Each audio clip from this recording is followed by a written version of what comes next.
এইটা কিন্তু আমরা গ্রামের ভাষায় মই বলি, কেউ চকো বলে। এইটা দিয়ে দোতলায় উঠতে হয়। আমরা এটা দিয়ে দোতলায় উঠি। আমি এখন এই দোতলায় উঠবো, আমি আপনাদের দেখানোর চেষ্টা করবো। আমি কিন্তু এর আগে কখনো উঠিনি সেভাবে, আমার উঠতে ভয় করতেছে। এইভাবে উঠি আমরা, এটা দিয়ে বয়ে এইভাবে উঠি দোতলায়। এই দেখেন মইটা কাঁপতেছে।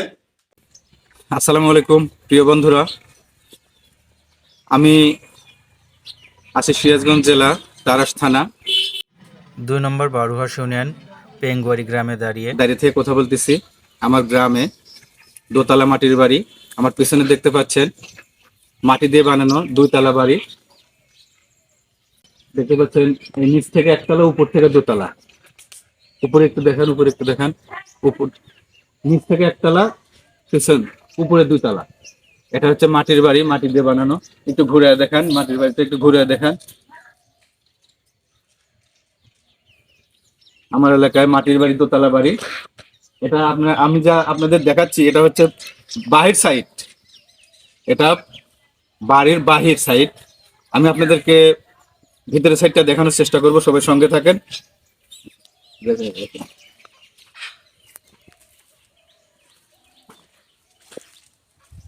চলে আসলাম আমি ভিতর সাইড দেখানোর জন্য। এটা হচ্ছে যা মাটির দোতলা বাড়ির আমি বাইরে দেখালাম, এখন আসছি সামনের দিকে দেখাবো দোতলা বাড়ি। এই যে রেলিং পাড়া দেখতেছেন, অনেক পুরনো বাড়ি, আমাদের গ্রাম বাংলার ঐতিহ্য, আমাদের চলন বিলের ঐতিহ্য। মাটির বাড়ি, দোতলা বাড়ি হয় এটা। আপনারা দেখতে পাচ্ছেন এই যে রেলিং দেখা হচ্ছে, এই যে রেলিং। চারিপাশে একটু ঘুরে দেখাও রেলিং। এপাশে দেখাও এই যে গ্রাম বাংলার বাড়ি, এই যে সবজি, সিম গাছ, সিম ধরেছে। পেয়ারা গাছ, একটা গ্রামের বাড়ি যেরকম হয়।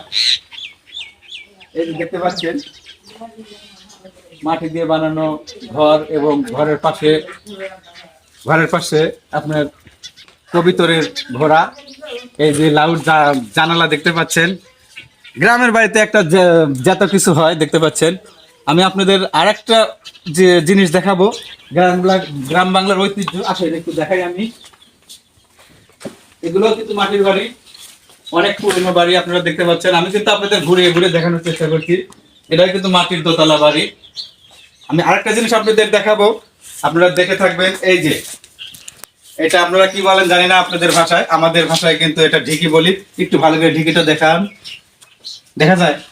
এই যে ঢিকি দেখেন, এই যে দেখতে পাচ্ছেন, এটা দিয়ে কিন্তু আমরা চাউলের আগে ধান বানিয়েছে, অর্থাৎ ধান বানা চাউল করা হয়েছে, সেই চাউল দিয়ে ভাত খাইছি, আমরা অনেক স্বাদ পেয়েছি। কিন্তু এখন বর্তমানে আমরা মিলে নিয়ে যা ভাঙ্গায় নিয়ে আসি, এবং এটা দিয়ে কিন্তু চাউলের গুঁড়ো তৈরি করা হয়। আমি একটু আপনাদের দেখাবো ঢিকিটা, আমি একটু পাট দিয়ে দেখাবো। এইভাবে কিন্তু পাট দিতে হয়। এই যে দেখেন, এই যে আমি কিন্তু পাট দিয়ে দেখাচ্ছি আপনাদেরকে। এটা কিন্তু গ্রাম বাংলার ঐতিহ্য, এটা কিন্তু উঠেই গেছে, আর নেই, আমাদের মাছ থেকে এটা হারিয়ে গেছে। তা আমি আপনাদের দেখানোর চেষ্টা করতেছি পুরোনো জিনিসগুলো আমাদের গ্রাম বাংলা এখনো আছে। আসুন সামনের দিকে আগাই। একটা গ্রামের বাড়িতে যেরকম পরিবেশ, ঠিক সেরকম আমি কিন্তু এখন দোতলা মাটির বাড়ি। আপনার এইটা কিন্তু আমরা গ্রামের ভাষায় মই বলি, কেউ চকো বলে। এইটা দিয়ে দোতলায় উঠতে হয়। আমরা এটা দিয়ে দোতলায় উঠি। আমি এখন এই দোতলায় উঠবো, আমি আপনাদের দেখানোর চেষ্টা করবো।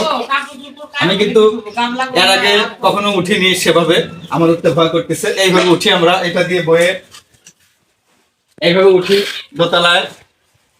এই দেখেন মইটা কাঁপতেছে। এই যে এটা হচ্ছে রুম গেট, এটা দিয়ে ভিতরে প্রবেশ করতে হয়। দোতলার তালার উপরে ভিতরে গেট, এটা প্রবেশ করতে হয়। এটা দিয়ে এই মইটা দিয়ে এভাবে ওঠা হয়, আবার এইভাবে নামা হয়। এই যে দেখেন আমার কিন্তু কষ্ট হচ্ছে। এই যে রেলিং পাড়া, অনেক পুরনো বাড়ি, অনেক ঐতিহ্য ঘেরা। এরকম বাড়ি আর আমাদের মাঝে নেই। আমি এর জন্য আপনাদেরকে দেখালাম গ্রামের ঐতিহ্য, পরিবেশটা তুলে ধরলাম আপনাদের মাঝে। তো বন্ধুরা, আমার ভিডিওটা যদি ভালো লেগে থাকে কমেন্ট করে অবশ্যই জানাবেন, এবং আমার পেজটা ফলো দিয়ে পাশে থাকবেন। আমি যেন আবার নতুন কিছু আপনাদের দেখাতে পারি। আবারও দেখাবো নতুন কোনো এক জায়গায়। সবাই ভালো থাকবেন। আল্লাহ হাফেজ।